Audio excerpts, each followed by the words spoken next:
Oh, here's another thing you need to look out for. You know, Elon Musk bought Twitter and called it X. I don't really understand why he called it X. It's fucking stupid. Everyone still calls it Twitter, which I think is funny.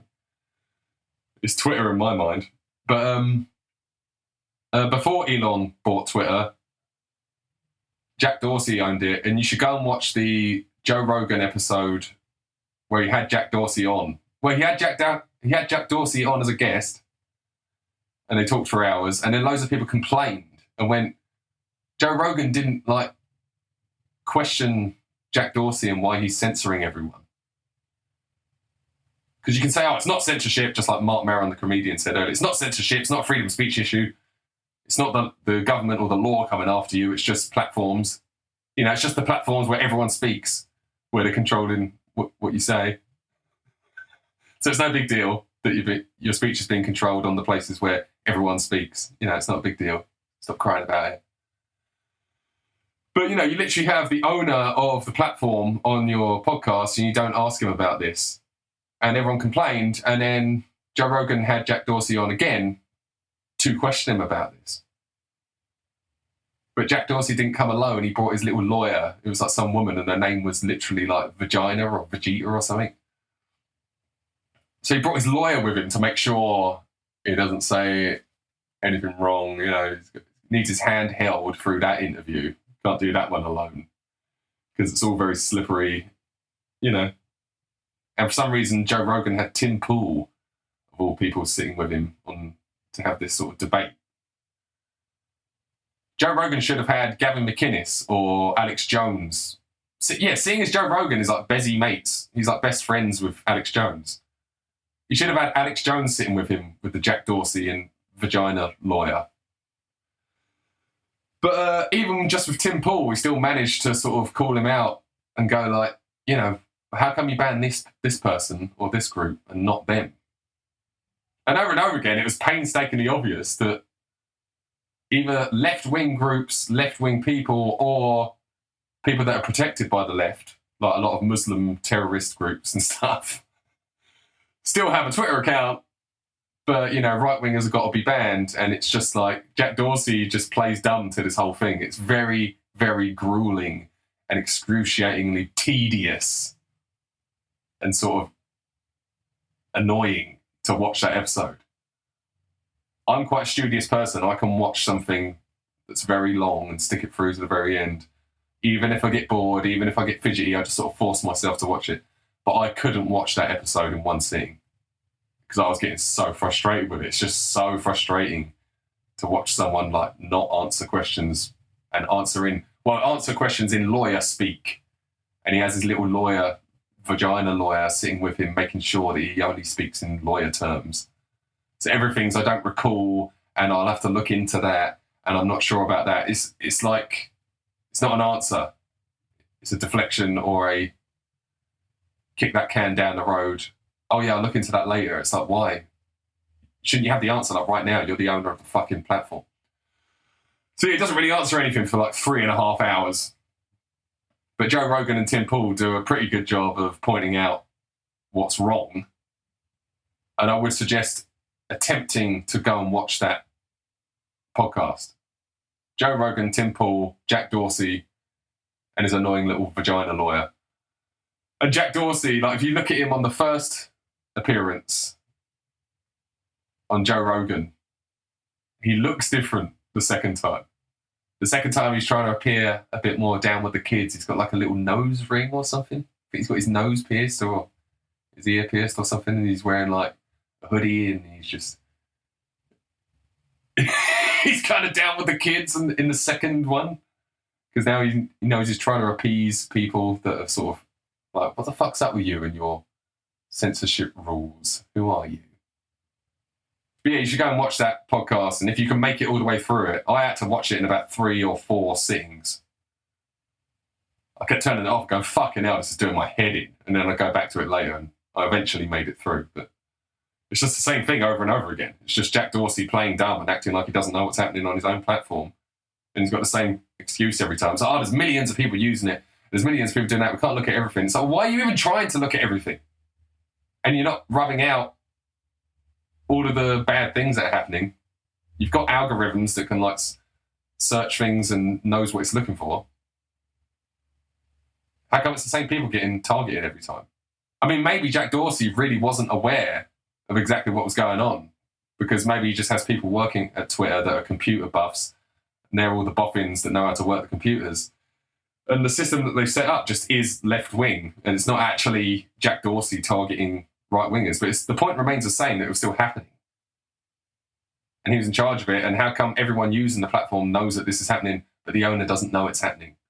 And he's not sure about that, and he doesn't recall certain details, and he'll have to look into that. They always have to look into it later. And that vagina woman has spoken in Congress loads of times since then, and she clearly never looked into those things that she said she was going to look into on the Joe Rogan podcast. It's just to kick the can down the road and go, oh yeah, don't talk about that now, I'll get to it later. It's like, but we're here now to talk about it. Did you not come prepared? You know what we're going to talk about. Twat. And here's another example of the attempt to form this left-wing bubble where there's no right-wing thought allowed, is Joe Rogan. Joe Rogan is right-wing. Say a bunch of lefties. Joe Rogan has always been basically a lefty. He's like a centrist who leans left. There's two different types of centrists. You can be a centrist because you don't really agree with anything the left says, and you don't really agree with anything the right says either, and you've got your own thing going on. But another type of centrist is someone who is left on some things, and on other issues they agree with the right. And that's Joe Rogan. You know, he's left-wing on most issues, but he's pro-gun ownership, and he's a bit of a man's man. He's a bit of a man's man, and he likes guns. But other than that, everything he thinks is a total left-wing point of view. He's basically more left than he is right. But you could call him a centrist, whatever. But he got called right-wing just for, what? You know, why? Why is he right-wing? Oh, just because he has right-wing people on his show and he lets them speak. Like, do you see how hardcore the rules are? You know, what has he got accused of? He got accused of platforming Nazis. Starts off with, you're platforming Nazis. It's like, what Nazis? What Nazis are you talking about? And then they name all of the names. Yeah, none of those names are actually Nazis. Well, you know, he's giving a platform to dangerous, extreme, right-wing, bad people. Well, okay, he's only talking to them. He's interviewing them. Yeah, but you shouldn't give them a voice. You shouldn't give them a platform. Oh. But the left wing are definitely not trying to censor people and trying to elbow them out of the conversation. No, they're not doing that. It's just, you're going to get in trouble just for having a right winger on your show. So it starts with, you know, you're having Nazis on your show and promoting them like they're good. No, he's not doing that. They're not Nazis. And he's not even promoting anyone. He's just having them on the show and letting them speak. Well, you're having right-wingers that are wrong about everything and they're bad people, and you're letting them speak. And you're not giving enough pushback. So he's having them on the show. Okay, they're not really Nazis, and you are allowed to have them on your show. But you're not telling them that they're wrong about everything, and you're not giving them enough pushback. It's like, well, the reason why the Joe Rogan show is more popular than other shows is because he lets them speak. Other shows seem to have someone on to interview them, and then they don't let them speak, and they just tell them what they're saying. Oh, so you're saying this, so you're saying that, and you're saying this. No, and they're only allowed 10 minutes to speak. He gives them hours to speak and doesn't interrupt them and just lets them say what they're saying. That's why it's a popular show. Did you not know that? So then it turns from you're having Nazis on promoting them to, you know, they're not Nazis and you're not actually promoting them, but you're not being nasty to them enough. You've got to not let them say what they're saying. Well, what's the point in having them on the show then? Also, Joe Rogan has left-wingers on his show and lets them speak too. It's like, it's fair. But that's what we're not allowed. It's not allowed to be fair. It needs to be left-wing all the way and no right-wingers. So they're not Nazis. He's not promoting them. He's just letting them speak. And the reason why he's not giving them pushback is because that's what every other show does. And he also doesn't give pushback to lefties either. He has everyone on his show. But still, this results in Joe Rogan is right-wing and he's bad just for having people on his show. And then as years go by, Joe gets, sort of, this is what the left do. They sort of squeeze you out until you end up going, what the fuck is up with you lot? You're crazy. And then he ends up going, yeah, you guys are so crazy. Kamala Harris is so crazy. Donald Trump comes on the Joe Rogan show, but Kamala won't because she can't survive 3 hours of just speaking because everything has to be scripted and everything has to be in a time schedule. And then Joe Rogan votes for Trump. And it's like, well, okay. Now you could say he's still not right-wing, though. He's just not voting for the crazy fucking Kamala Harris nut job. And it's funny that at the beginning of all of this, I used Bill Maher as an example because I was talking about how he's totally anti-Trump. He's a big fat lefty and he's allowed to say the N-word. He gets away with that because, you see, he's going along with all of the left-wing talking points. Therefore, he's allowed to do something that they say is unforgivable, which is saying the N-word. But now, Bill Maher is kind of being treated like Joe Rogan because Bill Maher went against the COVID-19 narrative and he questioned that. So then they started saying that Bill Maher is right-wing. And a lot of left-wing people don't like Bill Maher now because he's turning into a right-winger. So you see, he's allowed to say the N-word as long as he sticks to the left-wing script on all of the issues. He's allowed to do the unforgivable. It's forgivable because you're doing the right thing with all the other stuff. But he went off script on COVID. And that, you see, that's worse than saying the N-word, you see. In the left-wing sphere, in the bubble. He's getting in more trouble for that than he did for the N-word. But Roseanne has to be destroyed and have her career destroyed because she posted a vague tweet that mentioned Muslims and apes and a woman. She's fucking racist. She got caught with her pants down. So here's something else. If you're in the left-wing bubble and you don't know you're in the bubble, and even if you're in the bubble, surely you've heard about the alternative media, the right-wing alternative media. But the mainstream media isn't left-wing. No, it's objective. It's totally objective. I've argued with some people in real life who are in the bubble. And like I said earlier, if they're in the bubble, everything I'm saying, they've never heard of. They think it's like something that I made up. They think I'm just sort of coming out with this shit, pulling it out of my arse.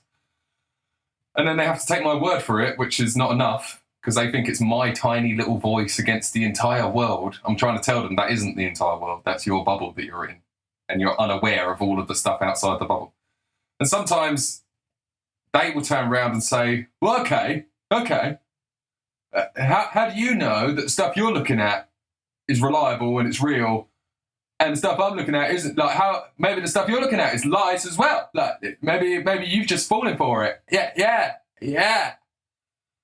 And I'm like, okay, first of all, you are criticizing something that you've never heard. Like, you don't know what you're even criticizing. You're not really in a position to say that.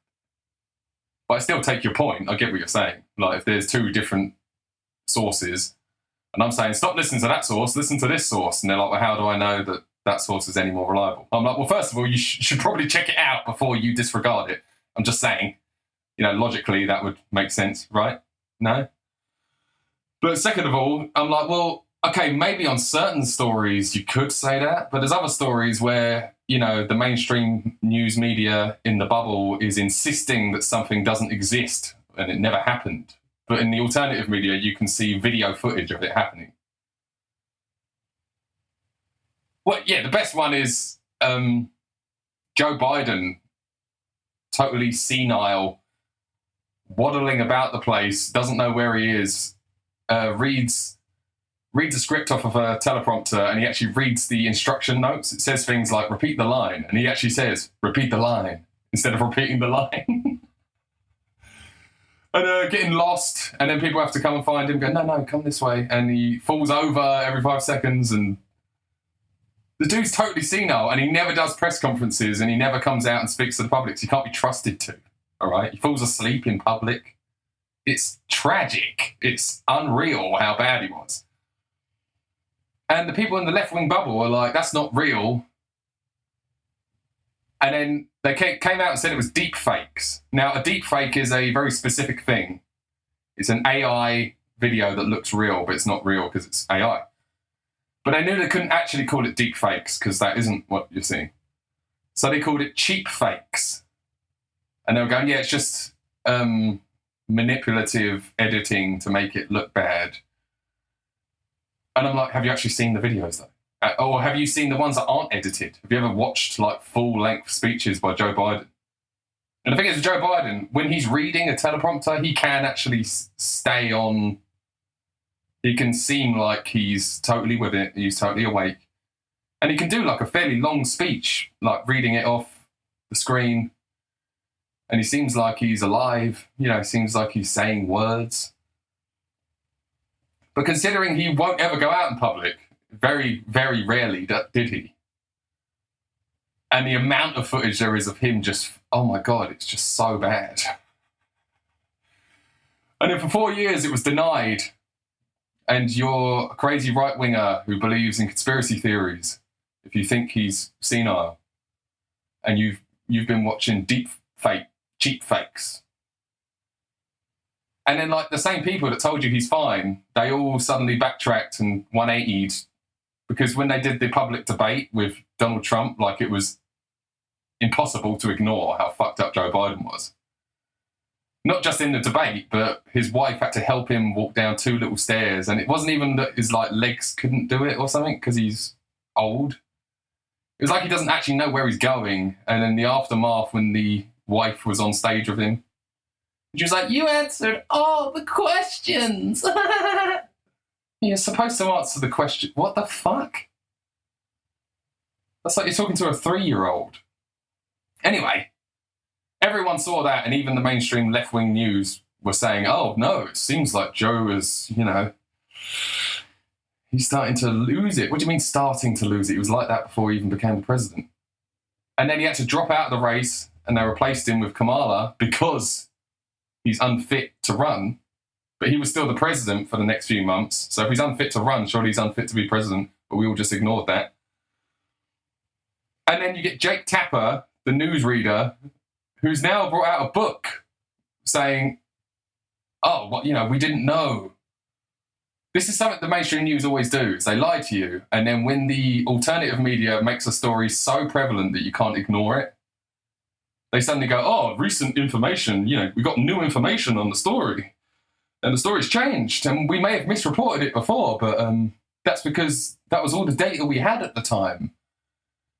And it's like, oh, okay, even if you're not lying, you're just admitting that you're incompetent, because why didn't you have all the data at the time? Other people did. People on the alternative, dangerous right-wing media had all the data, and they were talking about it. So we know that it's not that you didn't have the data, and it's that you were hiding the data. But let's just give you the benefit of the doubt. Okay, you didn't have all the data at the time. This is all we knew at the time, and now we know different. Well, that just means you're crap at your job. And the alternative media are doing a better job.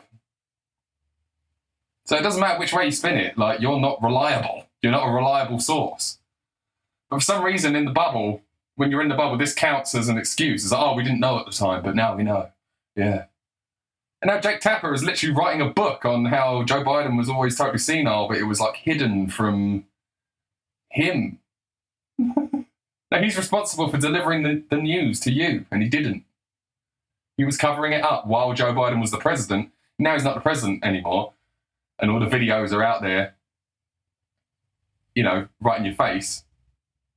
Now he's going to admit, but still not admit, that it was a cover-up. It's so fucking stupid. So, you know, if you just take that example, Joe Biden being totally fucked in the head and he can't do anything because he's old and senile, how do I know that the sources I'm looking at are right and I'm not being lied to? Well, because even your sources eventually admit it. Just like 4 years too late. And that's just one example. This happens all the time.